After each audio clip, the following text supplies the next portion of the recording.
Hey, it's Friday, call it Flex Friday. Well, today this is probably one of the most difficult vlogs for me, only because I'm doing these vlogs and I know that 99.9% of people just go past. That don't care. You know, they look at it and go, oh my goodness, hey, another one. We're sick and tired of hearing your soap story. And I was sitting there and been thinking about it. It's like, what's my message going to be? And I thought, every time I put one of these out, I've never written anything down. It's basically me going through the thought process of the things I've been going through the rest of the day, and I find a punchline. And funny enough, someone's reached out and basically made a comment, and I'm like, wow, someone actually listened. So thank you very much, the 0.1% of you who listen, because not once have I given the thought of just stopping and quitting and giving up. So if you think about giving up, don't, because you know it's not worth giving up when your story is begun and it's just picking up. So one of the things I've done is I've created a new Instagram. I want to separate my life stories with my business, so that's something that I've done. But what I wanted to talk about today is especially a story of not quitting, you know what I'm saying, and following your path, following your journey. So as a 22-year-old, and this was in 1999, I haven't got a job and all my money is gone. I can't even afford food, and just lost the job which I've worked a whole month for, but I haven't got the right papers, so I haven't even been paid from that job. And I called my mom because I had a return ticket to go back to Malawi, and I called my mom and I said, Mom, coming back. And I was in tears. I had enough. Everything that I thought was a promise in this country wasn't a promise. It was all a lie, and I had no idea what my purpose was. And the thing is, without purpose, you cannot have the right drive, and without the right drive, you cannot have a defined path for where your story goes and where it ends. And you might make decisions based on a lot of fear. So I almost quit, and as I was sitting there on the bench, I'm crying, and a stranger stops, and funny enough, it happens to be a black man, and he says to me, what's going on? So I explained my story to him, and he said, whatever you do, do not go back. What have you got there? And this stranger was also an immigrant from Africa, and he told me that he was working in this country at the time illegally, and he then said, I'll take you somewhere and you're gonna see some people who've also immigrated here and they're working here and what they do. So he took me to two gentlemen who are a lot older than me, and they told me their stories.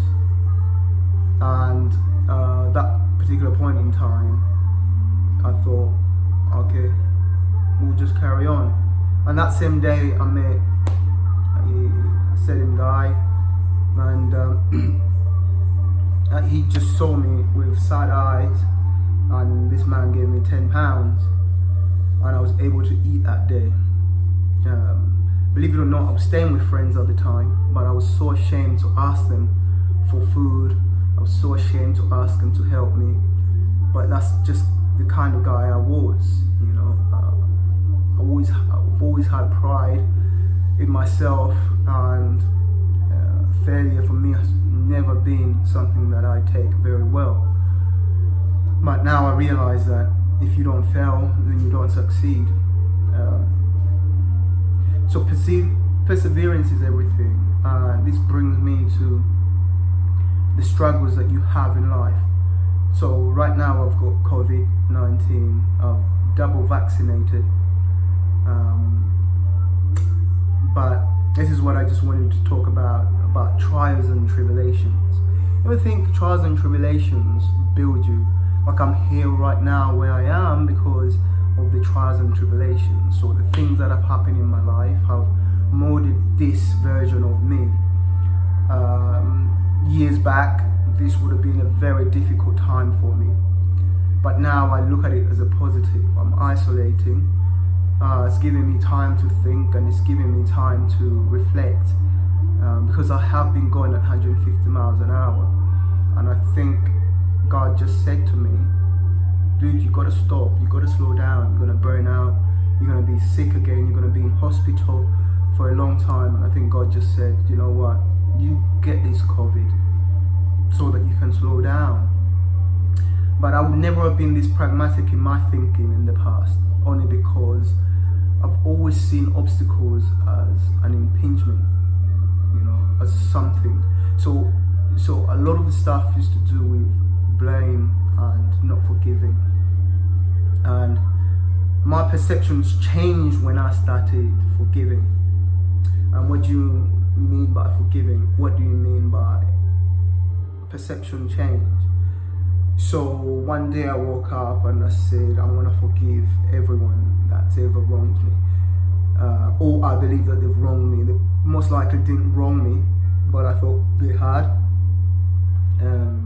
So it started from the top. My dad, been gone for almost 25 years, said, Dad, I'm so sorry. I should never have blamed you for certain aspects of things that happened in my life, because you had it difficult. You had 5 kids to raise, you had to educate yourself, you know, you had to fight to get to where you were. And I said to my mom as well, I'm so sorry, Mom. You had it tough. You had to work, you had to raise 5 kids, and you know, you didn't have a script on how these things are supposed to be. So we get married because our parents do, so nobody really tells us how we do it, you know. And I had to forgive myself in that as well, in that I've made a lot of mistakes and I keep making mistakes, but my mistakes are not deliberate. One thing I do know is that they're genuine mistakes, you know. So with everything in mind, I look at it and go, you know, stop blaming your past and move on from that. It's very difficult, especially being a black man, so I have to bring that in.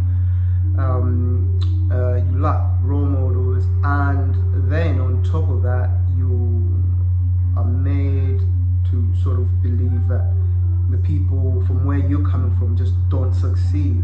So you level out, and any little bit of success seems like it's a massive win, you know. So coming to this country and having a little job, I just thought that was my success.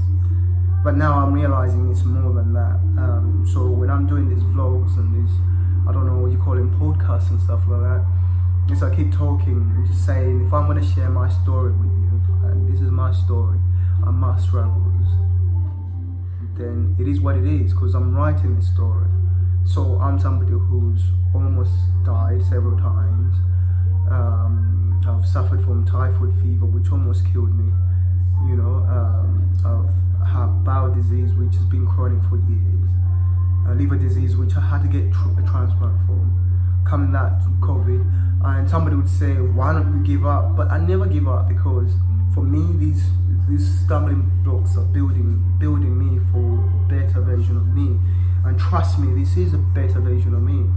So years ago when I was 10 years old, I always wanted to be a millionaire, a very rich man. I never really understood why I wanted to be a rich man, you know, it didn't make any sense. But as I've got older, I've realized I know why I want to be a rich man. Because I can give more. I can give more to the causes that I believe in. You know, Great Ormond Street is one of the charities that I really love, and what they do is absolutely incredible. Childline is another one. You know, Save the Children is another one. So the thing is there, children are our future. And those are the sort of places, the organizations I believe in, the charities I believe in. But now as I'm older, I'm also looking now at mental health. This is something really drastic that needs to be looked at further. So this is something that I want to get involved in. So every single day when I do this here, if you have an opportunity and you come across me and you think my message could help others, please do share them, because my story is unique to me, and I also know that suffering is not a lonely game. We all suffer. Even billionaires are unhappy, you know, because that also has its own problems, structural problems. You know, they're worried that they might lose their billions, so they have to work extra hard. So it comes to belief that, you know, sometimes the happiest times of your life is when you have nothing. And I'm so happy now, and to be honest with you, I have nothing. You know, my bank account is not bulging with cash or monies, you know, but I'm so happy. And I think when you listen to me, this is where you have to ask yourself, why is it this guy can suffer so many diseases, can be in so much difficult times, you know, suffer mental health and be locked up, you know, incarcerated, and still be smiling and happy. So that's what you've got to ask yourself. That's the question. It's like, how does he do it? You know, it's not a secret. I'm telling you, I read the Bible. I believe in God. And like you said, this is my thing, it's not yours. But what I'm always saying is, what's the worst that could happen? You believe in God. What is the worst that could happen? People will laugh at you. Okay, so what? You know, it can't make your life any worse, because your life is already down at the bottom. So give it a try. If it doesn't work, it hasn't worked, but it's worked for me, and I'm smiling. I've got COVID, and I was really ill yesterday. I couldn't even stand up. I'm so dizzy, or coughing relentlessly. My chair felt like somebody was sitting on it, but none of that stopped me. Still, I'm talking to people, I'm messaging people, giving people encouragement, because this is what I want to do. I want people to be encouraged, to understand that what they're doing is working and it will just get better. So please, wherever you are out there, have a peaceful day. Remember, God loves you. Remember that so many people love you. You know, remember that you're worth it. You know, you're worthy of love, you're worthy of wealth, you're worthy of abundance. And when I talk about wealth, I'm not talking about money. I'm talking about happiness. Wealth is happiness, being healthy, right? And having food, and having a roof overhead, and having friends and family. That's what wealth is. It's not having billions in your account, it's not having millions in your account. Wealth is being happy and peaceful. You know, it's really hard for me, because I cannot teach you or tell you how you're going to find peace, because I don't know your life. I don't know you from Adam. All I know is that I know me, and I know my story, and I have no doubt about my story. I like the person I am, and I love the person that I'm becoming. I love the individual that is the perfect me. So everything else that I do is a lesson, and when I go forth, I aim to touch the whole entire world. 7.6 billion people, love you, peace, I'm out.